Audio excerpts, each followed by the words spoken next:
Bismillahi wa salatu wa salam ala rasulillahi amma ba'd.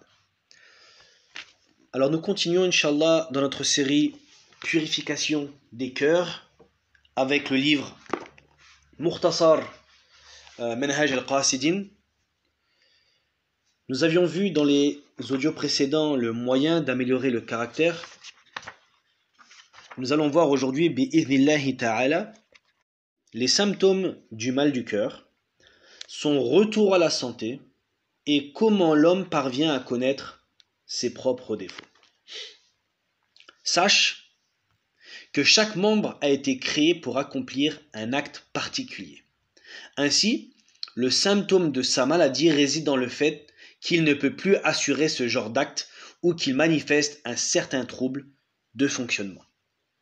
La maladie de la main prive de la force de saisir. La maladie de l'œil prive la possibilité de voir et la maladie du cœur réside dans le fait qu'il lui devient difficile d'accomplir l'action qui lui est propre et pour lequel il a été créé, à savoir la science, la sagesse, la connaissance, l'amour d'Allah subhanahu wa ta'ala et son adoration, ainsi que le fait de préférer cela à tout autre désir. Subhanallah.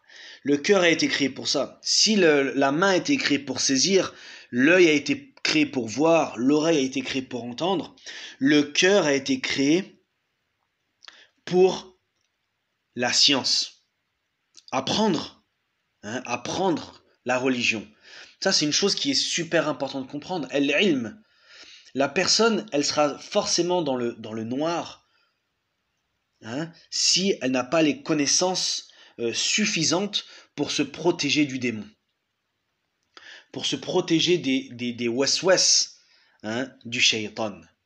Donc ça, c'est la première des choses que tout musulman devrait prendre en considération, l'apprentissage.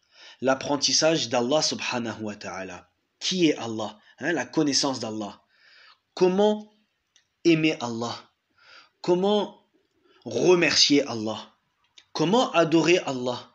Donc chacune de ces étapes a une matière bien précise. Connaître Allah.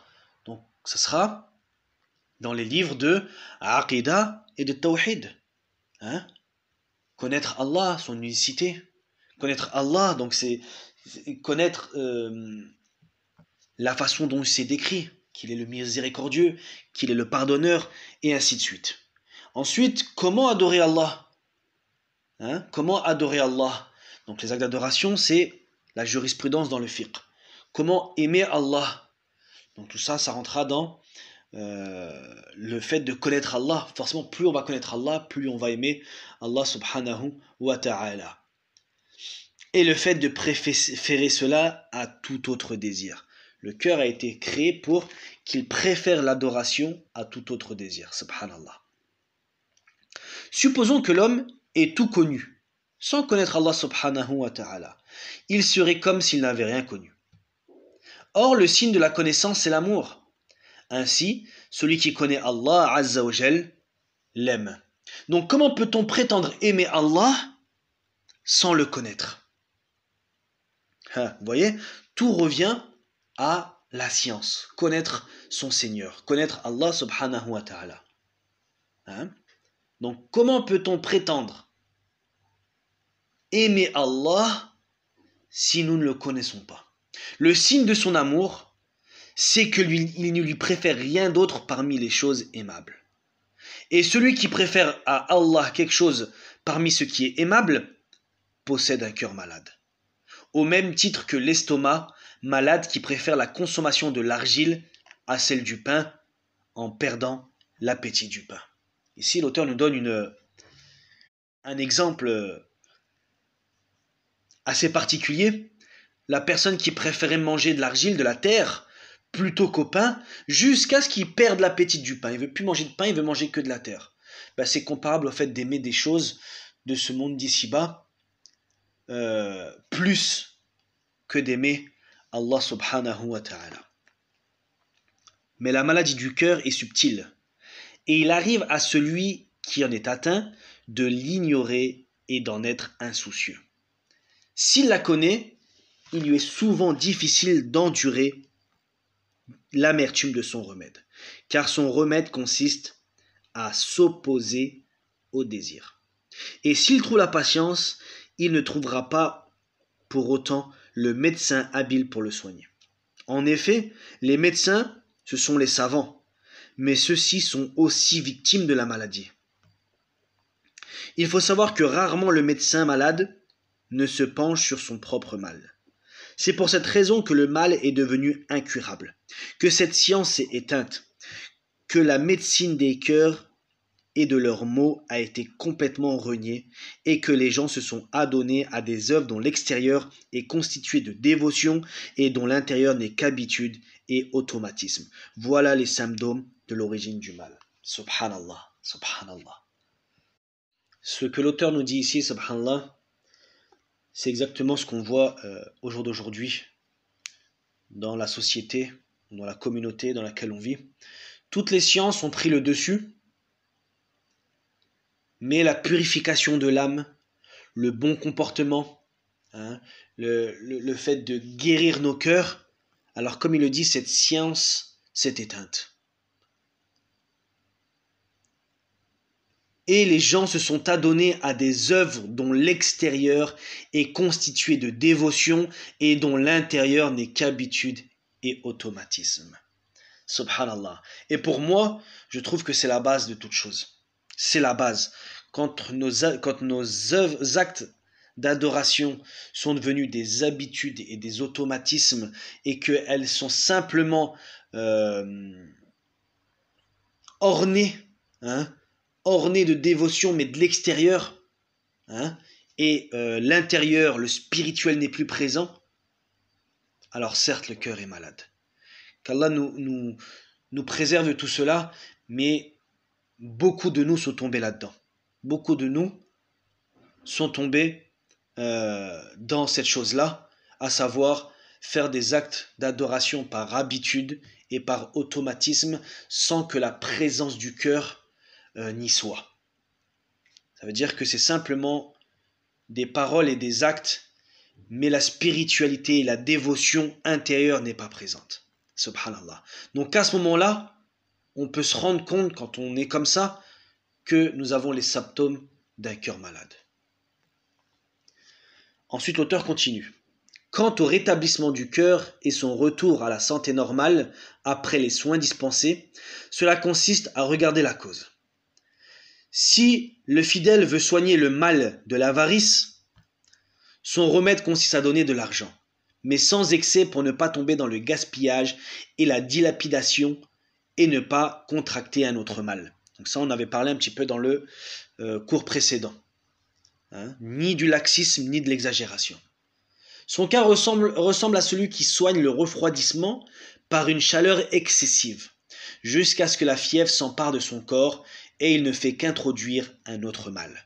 C'est pourquoi il convient de rechercher la modération, le juste milieu. Si tu veux connaître le juste milieu, regarde en toi-même. Si l'accumulation et la garde de l'argent t'est plus agréable et plus facile que sa dépense en faveur de ceux qui le méritent, sache que ce qui prédomine chez toi, c'est le vice de l'avarice. Tu dois donc te soigner pour les dépenses. Lorsque la dépense en faveur de celui qui la mérite devient pour toi plus agréable et plus aisée que la retenue de l'argent, c'est que tu es gagné par le gaspillage.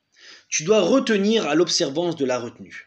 Tu ne cesses ainsi de te surveiller et de juger ta morale en fonction de la facilité ou de la difficulté, jusqu'à ce que le rapport de ton cœur à l'argent soit rompu au point qu'il n'incline plus, tantôt vers sa dépense, tantôt vers sa retenue, et qu'il devienne pour toi comme l'eau coulant de sa source. Tu ne cherches plus à le retenir lorsque quelqu'un en a besoin, ou à le dépenser s'il y a nécessité de le faire. Ainsi, tout cœur qui atteint ce stade arrive à Allah subhanahu wa ta'ala sain et sauf de cette station. Donc là, l'auteur, qu'est-ce qu'il nous explique par rapport à l'avarice? Mais ça, c'est pareil pour tout. Si toi, tu veux garder ton argent et que tu as du mal à donner aux pauvres, alors tu te dois de faire les efforts de donner. jusqu'à ce que tu sois rassuré de le donner. Mais ne pas rentrer dans l'exagération à tout donner, tout gaspiller ton argent, pour qu'au final, tu ne puisses plus, toi, en profiter. Il faut toujours un juste milieu. Mais le cœur doit être sain et à l'abri de tous les mauvais caractères pour qu'il n'ait plus aucune attache au bas monde et afin que l'âme puisse se couper de ses attraits, s'en détourner et perdre toute nostalgie à ses séductions. Elle peut alors effectuer son retour à son Seigneur comme une âme agréée et apaisée. Comme le véritable juste milieu entre les deux extrêmes est très confus et ambigu, ou plutôt, il est plus fin qu'un cheveu et plus aigu qu'une lame d'épée, nul doute que celui qui se maintient fermement sur cette voie droite dans le bas monde peut traverser une semblable voie dans la vie future. Mais comme la rectitude est très difficile, il a été ordonné aux serviteurs de répéter à plusieurs reprises chaque jour « Ihdina sirat al-mustaqim » « Ihdina sirat al-mustaqim » « Guide-nous sur la voie droite ». Il reste que celui qui ne peut atteindre cette rectitude doit s'efforcer de s'en rapprocher, car le salut réside dans les œuvres pieuses. Alors là, l'auteur nous dit que le fait de trouver ce juste milieu est très difficile, et le fait de rester l'est peut-être encore plus. Et c'est pour ça qu'Allah subhanahu wa ta'ala nous demande de réciter dans Surat al-Fatiha le verset Ihdina sirat al-mustaqim, guide-nous sur le droit chemin. Et comme il le dit, le but qui est très difficile d'atteindre cette rectitude n'est pas accessible à tout le monde. Mais ce qui est le plus important en tout cas, c'est d'œuvrer pour s'en rapprocher. D'œuvrer pour s'en rapprocher. Comme les œuvres pieuses ne procèdent que des bons caractères, chaque serviteur est tenu d'examiner ses propres qualités et son caractère et de s'employer à les soigner les uns après les autres. Celui qui est doué de détermination doit endurer cette affaire car elle finira par lui devenir agréable comme l'est le sevrage pour l'enfant qui le déteste au début. Pourtant, si après le sevrage on le remet à l'allaitement, il le détestera. C'est dire que celui qui sait que les jours d'une vie sont infimes par rapport à la durée de la vie future, se doit de supporter les difficultés d'un voyage de quelques jours pour jouir d'une félicité éternelle. Comme on dit, c'est au matin qu'on loue le voyage de la nuit. Donc là, les œuvres pieuses ne peuvent venir que des bons caractères. Le serviteur se doit d'améliorer son caractère afin de pouvoir faire les meilleures œuvres pieuses. Et s'il a du mal à rester dedans, alors il se doit de patienter et d'être ferme sur sa détermination. Comme le dit l'auteur, c'est comme une personne qui éprouvera quelques difficultés avant d'entamer un voyage agréable. Alors cette personne-là va patienter sur les difficultés pour ensuite faire son voyage agréable. Alors là, c'est la même chose. On se doit de patienter dans cette vie d'ici-bas pour pouvoir accéder au jardin des délices. Sache également que lorsqu'Allah subhanahu wa ta'ala veut du bien pour quelqu'un, il lui accorde le discernement pour voir ses propres défauts. Ainsi, celui qui possède du discernement, ses défauts ne lui échappent plus. Ensuite, lorsqu'il connaît les défauts, il peut rechercher les soins et les remèdes. Mais le problème, c'est que la plupart des gens ignorent leurs défauts. L'un d'eux voit la paille dans l'œil de son frère et ne voit pas la poutre dans son propre œil. Subhanallah. Subhanallah. Aïnaam, la plupart des gens ne voient pas leurs propres défauts. Il faut réellement méditer sur nos défauts, chercher nos défauts et arrêter systématiquement de trouver le défaut de nos frères ou sœurs en islam. Celui qui veut connaître et soigner ses propres défauts a 4 voies possibles devant lui. La première voie consiste à s'asseoir entre les mains d'un maître spirituel qui connaît parfaitement les défauts de l'âme. pour qu'il lui fasse connaître ses propres défauts et les moyens pour y remédier. Mais l'existence d'un tel maître est devenue très rare à notre époque. Donc là, on parle de l'époque de Ibn Qudama, que dire d'aujourd'hui. Ainsi, celui qui tombe sur lui tombe sur un médecin habile et il ne convient pas qu'il le quitte. Subhanallah. La deuxième voie consiste à rechercher un ami sincère, clairvoyant et pieux pour le préposer comme un surveillant de sa propre âme afin que cet ami l'avertisse contre ce qui est répréhensible et blâmable de ses caractères et de ses actes. Ça, c'est la deuxième voie, de trouver un ami sincère. Et l'ami sincère, c'est celui qui te poussera au bien, celui qui te remettra dans le droit chemin quand tu auras glissé. C'est ça un ami sincère. Et pas celui qui t'incite à faire des choses mauvaises ou celui qui va faire passer ces choses mauvaises comme quelque chose d'insignifiant. Non, c'est pas ça un vrai ami. Le vrai ami te dit la vérité sur ce que tu as fait et il te pousse au bien. Le prince des croyants, Omar ibn al-Khattab, radiyallahu anhu, a dit qu'Allah prenne en miséricorde un homme qui nous fait cadeau de nos propres défauts. Subhanallah. Vous voyez? Donc il est important de choisir ses amis. De même, en recevant Salman, il lui a demandé quels étaient ses propres défauts. Salman lui répondit: tu réunis 2 condiments à ta table et tu as 2 habits, l'un pour la nuit et l'autre pour le jour. Omar lui demanda: sais-tu autre chose à part cela? Il répondit par non. Omar lui dit: quant à cela, je m'en charge. Omar ne cessa d'interroger Hudayfa en lui disant: est-ce que je fais partie des hypocrites? Ceci parce que celui qui possède un degré élevé en matière de vigilance redouble d'accusations contre lui-même. Subhanallah, Omar ibn al-Khattab, radiyallahu an, Amir al-Mu'minin, qui demande: est-ce que je fais partie des hypocrites? Qu'est-ce qu'on devrait dire nous-mêmes?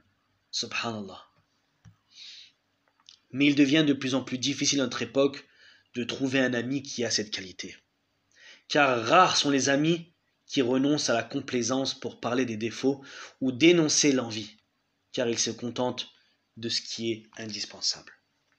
N'oubliez pas qu'on parle de l'époque de Ibn Qudama, rahimahullah. Imaginez à notre époque. Or, les anciens pieux aimaient celui qui attire l'attention sur leurs propres défauts, alors que nous considérons maintenant qu'en général, l'homme le plus détestable pour nous est celui qui nous fait voir nos propres défauts. Pourtant, ceci constitue une preuve de la fragilité de la foi, car les mauvais caractères sont semblables aux scorpions. En effet, si un homme nous avertit de la présence d'un scorpion sous les vêtements de l'un de nous, nous lui serons gré pour son geste et nous nous employons à écraser cette bête. Pourtant, les mauvais caractères et les vices sont plus nuisibles, comme on le sait de toute évidence, que le scorpion. La troisième voie consiste à tirer profit de ce que disent ses ennemis pour connaître ses propres défauts, car l'œil courroucé dévoile les méfaits. Du reste, un ennemi bagarreur qui rappelle les défauts rapporte plus de profit pour l'homme qu'un ami complaisant qui lui cache ses propres défauts. Subhanallah. L'ennemi même, la troisième voie, l'ennemi sera plus en mesure de te donner tes propres défauts. La quatrième voie consiste à fréquenter les gens pour chercher à éviter tout ce qui est détestable chez eux. Donc voici les 4 voies pour pouvoir connaître ses propres défauts. À chaque personne de regarder laquelle est la plus propice à lui-même ou même lesquelles, de mettre plusieurs en même temps afin de connaître ses propres défauts et de pouvoir travailler sur cela. Nous allons nous arrêter ici pour aujourd'hui, bi'idhnillahi ta'ala. Nous verrons dans les prochains audios les désirs de l'âme, les signes du bon caractère et ensuite l'éducation des enfants en bas âge. Subhanakallahumma wa bihamdik, ashhadu an la ilaha illa ant, astaghfiruka wa atubu ilayk. On demande à Allah subhanahu wa ta'ala de nous dévoiler nos propres défauts afin de les travailler, de les purifier. On demande à Allah subhanahu wa ta'ala d'épargner les gens de nos défauts et qu'il fasse de nous des personnes ayant des bons caractères. On lui demande également de purifier notre intérieur qui se reflètera par l'extérieur et non l'inverse, hein, de purifier l'extérieur sans avoir d'intérieur. On demande à Allah subhanahu wa ta'ala d'avoir une intention sincère dans tous nos actes, dans nos actes de dévotion ainsi que nos actes habituels. Et enfin, nous demandons à Allah subhanahu wa ta'ala de pardonner nos péchés, de pardonner nos erreurs, de pardonner nos passions et faire de nous des adorateurs meilleurs que ce que l'on est aujourd'hui. Wassalamu alaikum wa rahmatullahi wa barakatuh.